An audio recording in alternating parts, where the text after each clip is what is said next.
Scott in Colorado here. Figured I'd share a story with you.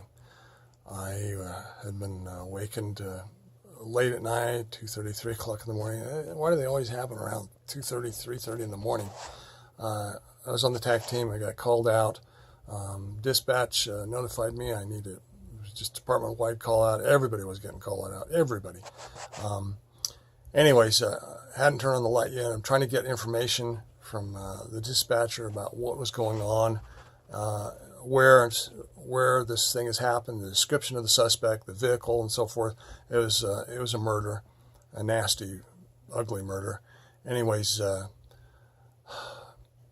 you get this information and you're running around your mind. Your heart's beating real fast. Your adrenaline's going. You're thinking, what if? I need to do this, need to do that. How should I dress? How should I arm myself and so forth? Anyways, there's a lot of stress involved. By the time I'd hung up the phone with the dispatcher and gotten the information as she called another officer next, I was soaking wet. I had a t-shirt on, sitting on the side of the bed, and my wife's laying there in bed and listening to this, and of course she's concerned, always worried about me. Anyways, before I started getting dressed, put on my first layer of body armor, I pulled off my shirt and grabbed another shirt out of my drawer and put on another t-shirt that was dry because it was already soaking wet. Anyways, put on my threat level 3A second chance body armor, put on tactical, well, it was my uniform, which is a camouflage uniform, and then put on another vest on top of that. Said police on the back, or sheriff's office. I don't even remember what jurisdiction it was. But anyways, went out. We were out searching for this suspect for about 18 hours. Anyways, it was resolved after 18 or 19 hours, and I got home, and of course my wife was curious about what had happened because she wanted to hear this story.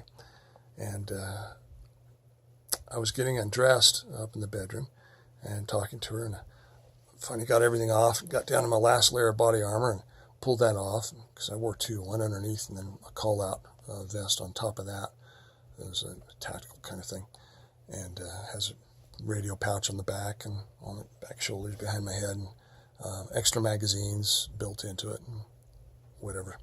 Anyways, pulled that off and got down to my last layer of body armor, and the last thing is my t-shirt underneath, and she looks at me with this really strange look like I was just flown to the moon and back, and she stops. She looks at me and she says, "Why are you wearing my underwear top?"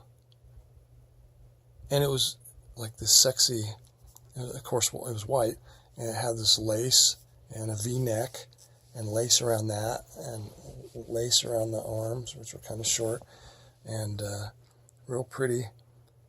And oh my gosh, in the dark, when I grabbed another shirt out of my drawer, I had grabbed, I guess folded in with my t-shirts, was one of her sexy tops. And I looked down and I couldn't believe it. And I said, well, it's a good thing I didn't get shot today, because I would have never, ever lived that down. I never told anybody about that. So now you know. Be careful what you put on in the dark. Maybe you better turn on the light. Because Julie she's sweet. She used to fold my clothes for me back then.